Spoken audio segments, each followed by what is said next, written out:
Hi folks, Jack Spirko here with the Survival Podcast. I figured it's about time we got some YouTube videos out on some action item stuff that you can be doing to improve your independence on the homestead. Today we're going to talk about starting tree seeds, and in this case doing it for damn near free. I do have a product here that would cost you some money, but you don't have to use it. You could use any pot for this, but I also figured it'd be a good time to show you about these since I've been talking to you about them on the air. I think if you're going to be starting a lot of trees, and we're going to be doing that for our own property and for the property of others, that you consider a product like this. This is called the Cone-Tainer, which I'm sure is marketing speak, but it does describe what it is really well. It's a cone-shaped container or cone-tainer. You can order these racks they come with so that they'll sit in there. I'd say these probably you get a good 5 or 6 uses out of them depending on how long your trees stay in them.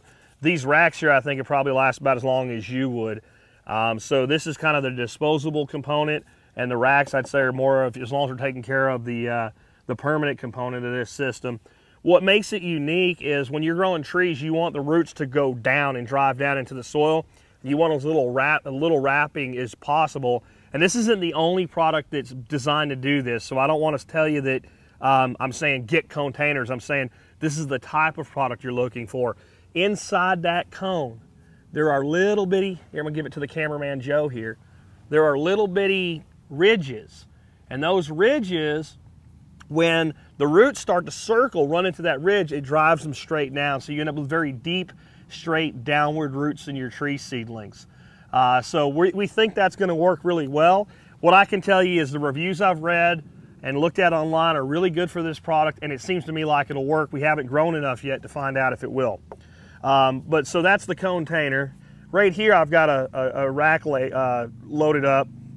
These 3 rows here are pearl acacia, which is a really edgy thing. We don't know if these are going to make it here in our climate.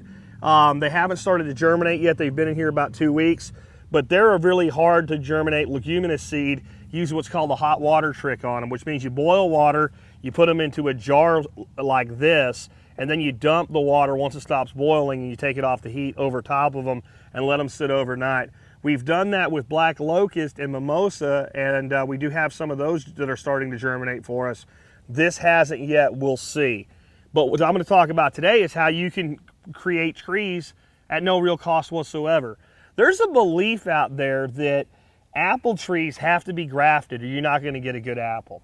That's not true at all. I found a PDF of a PDC Bill Mollison taught in the 90s at Barking Frogs Permaculture.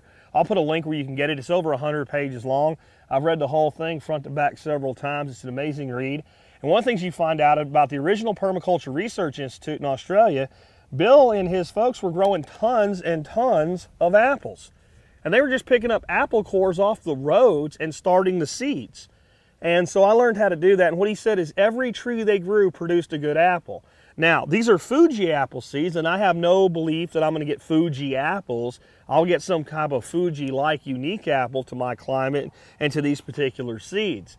But actually growing apples from seeds is really easy. You need a Ziploc bag and a paper towel.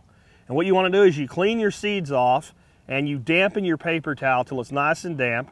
You put your seeds in there and spread them out and fold the paper towel over, put them inside a Ziploc bag and stick them in the refrigerator.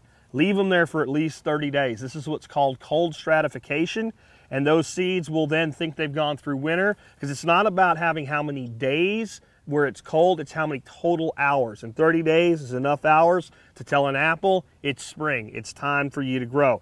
Do not put them in the freezer. You will kill them. This is a refrigerator thing.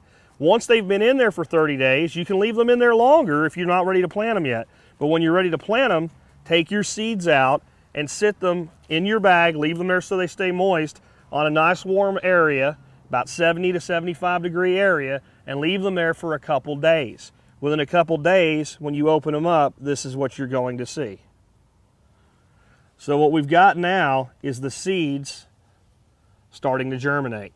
Now let's see how many actually germinated for us. We've got 1, 2, 3, 4, 5, 6, that one did not, 7, 8, 9, 10, 11, 12, 13, 14, 15, 16, 17, 18, 19. There were 20 seeds. I got 19 out of 20 germinated. And I'm going to show you how to plant one. I'm not going to sit here and plant them all for you because, well, you'd get really bored, because I think you know what I'm going to do next. When you're planting tree seeds, hold on.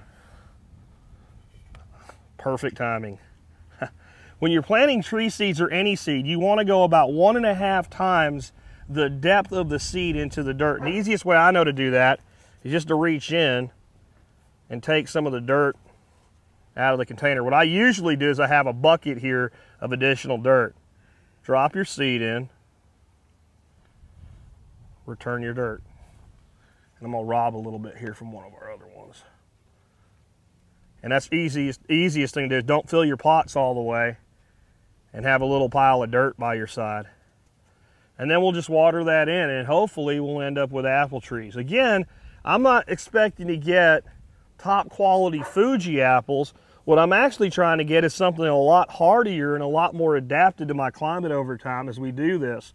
But don't be afraid to give this a try. It's a really simple thing. Your kids will like it. And consider these were just a couple apples from the grocery store that we did this with, and we got a 95% germination rate using this technique. Start thinking about like places you know that you have local apples already that you could get some of their apples from them and give this a shot. Apples are a great fruit to grow throughout most of the United States, and while you're at it, consider giving the Cone-Tainer or a similar product a try. I think it'll improve the results of your plantings.